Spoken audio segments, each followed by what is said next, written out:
नमस्कार. गुरुज्ञान ज्योतिष क्लासमध्ये आणि मार्गदर्शनमध्ये मी स्वप्नील देशपांडे तुमच्या सर्वांचं सहर्ष स्वागत करत आहे.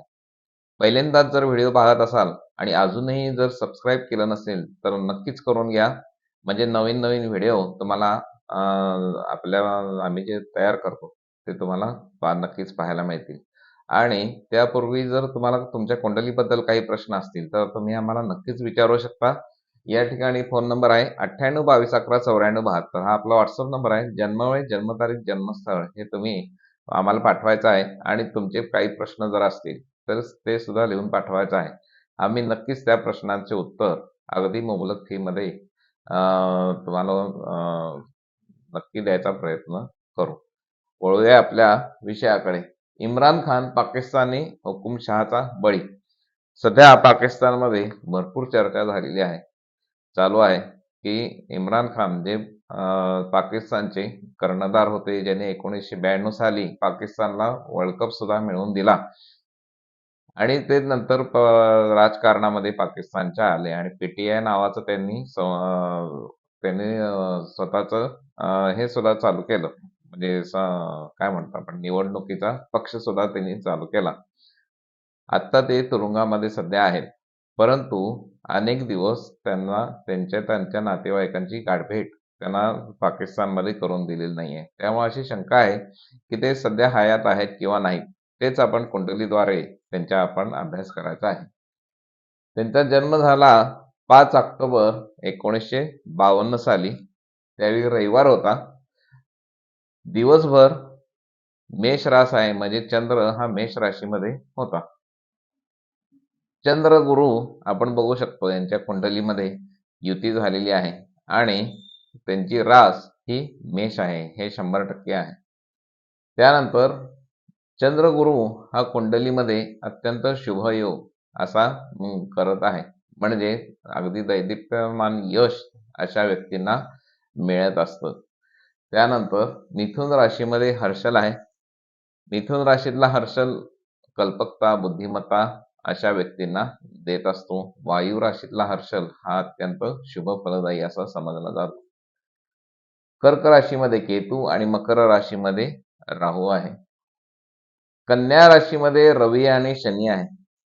आपल्याला माहिती आहे कन्या राशीमध्ये रवी आणि शनी यांची एकत्र युती या ठिकाणी झालेली आहे आणि रवी आणि शनी हे एकमेकांचे कट्टर शत्रू आहेत ज्योतिषशास्त्रानुसार. आणि कथेनुसार हे आपल्याला माहितीच आहे की म्हणजे शनीचे वडील रवी होते आणि ज्यावेळी शनीचा जन्म झाला त्यावेळी रवी अस्ताला गेला.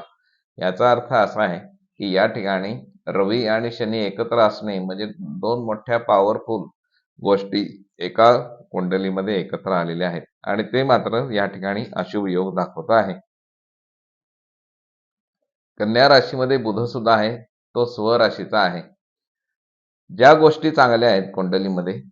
आणखीन तुळ राशीमध्ये शुक्र आहे, हा सुद्धा स्वराशीचा आहे. आयुष्य भरपूर देतो तुळ राशीतला शुक्र. या ठिकाणी कन्या राशीमध्ये बुध आहे, हा शुभ फलदायी आहे.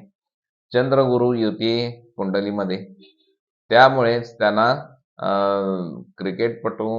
क्रिकेटमधून चांगलं यश मिळालं. पाकिस्तानसाठी त्यांनी वर्ल्ड कप सुद्धा जिंकून दिला कर्णधारच्या नात्याने. या ठिकाणी धनु राशीमध्ये मंगळ आहे. धनु राशी आपल्याला माहिती आहे ही अग्नीची रास आहे आणि मंगळ हा सुद्धा अग्निकारक आहे, अग्नीशी संबंधित आहे आणि तोच मंगळ हा मूळ नक्षत्रामध्ये आहे. त्यामुळे यांनी कायमस्वरूपी आयुष्यभर जपणं गरजेचं आहे. कशापासून तर अग्नीपासून, शस्त्रापासून अत्यंत जपणं यांच्यासाठी महत्वाचं आहे. आणि हाच जर कुंडलीमध्ये सगळ्यात अनिष्ट योग त्यांच्या कुंडलीमध्ये दाखवत आहे. त्यामुळे अगदी कर्णधार पद, पंतप्रधान पद मिळून सुद्धा त्यांना सध्या तुरुंग भोगावा लागला. याचं कारण आहे धनु राशीमध्ये असलेला मंगळ आणि तो मूळ नक्षत्रामध्ये आहे. म्हणजे जेवढ्या सगळ्या गोष्टी मिळालेल्या आहेत त्या सगळ्या या अशा जर योग असेल तर तो पूर्ण काढून घेतला जातो. म्हणजे ज्यांच्या कुंडलीमध्ये मूळ नक्षत्रामध्ये जर मंगळ असेल त्यांनी अत्यंत अपघातापासून सांभाळणं आहे, शस्त्रापासून सांभाळणं हे अत्यंत महत्वाचं आहे. आणि मध्ये आपण ह्याचा अनुभव सुद्धा घेतलेला आहे.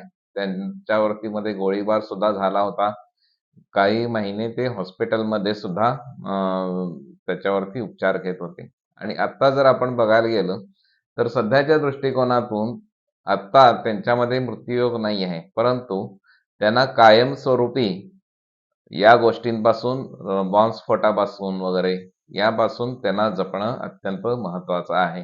आत्ताच्या दृष्टिकोनातून जर बघायला गेलं, तर आता ते नक्कीच हयात आहेत, परंतु त्यांची जी परिस्थिती आहे ती मात्र अत्यंत कठीण आहे असं म्हणायला या ठिकाणी हरकत नाही. परंतु त्यांना आयुष्यभर हे मात्र जपणं गरजेचं आहे. कारण ज्यांच्या कुंडलीमध्ये मंगळ धनु राशीमध्ये मूळ नक्षत्रात असतो, अशांचा मृत्यू सुद्धा अगदी गूढ पद्धतीनं होतो.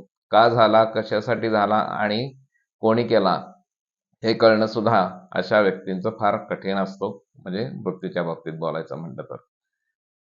बघूया येणारा काळ ठरवेलच त्यांची काय परिस्थिती आहे. पण माझ्या दृष्टिकोनातून सध्या ते ठीकठाक आहेत आणि परंतु त्यांना आयुष्यभर मात्र अग्नीपासून, अपघातापासून आणि बॉम्बस्फोटापासून जपणं हे माझ्या दृष्टिकोनातून महत्त्वाचं आहे. व्हिडिओ आवडला असेल तर लाईक, शेअर, सबस्क्राईब करायला नक्कीच विसरू नका. आणि तुम्हाला तुमच्या कुंडलीबद्दल काही प्रश्न असू देत, तुम्ही आम्हाला विचारू शकता या नंबरवरती 98 22 11 94 72 या नंबरवर. नमस्कार.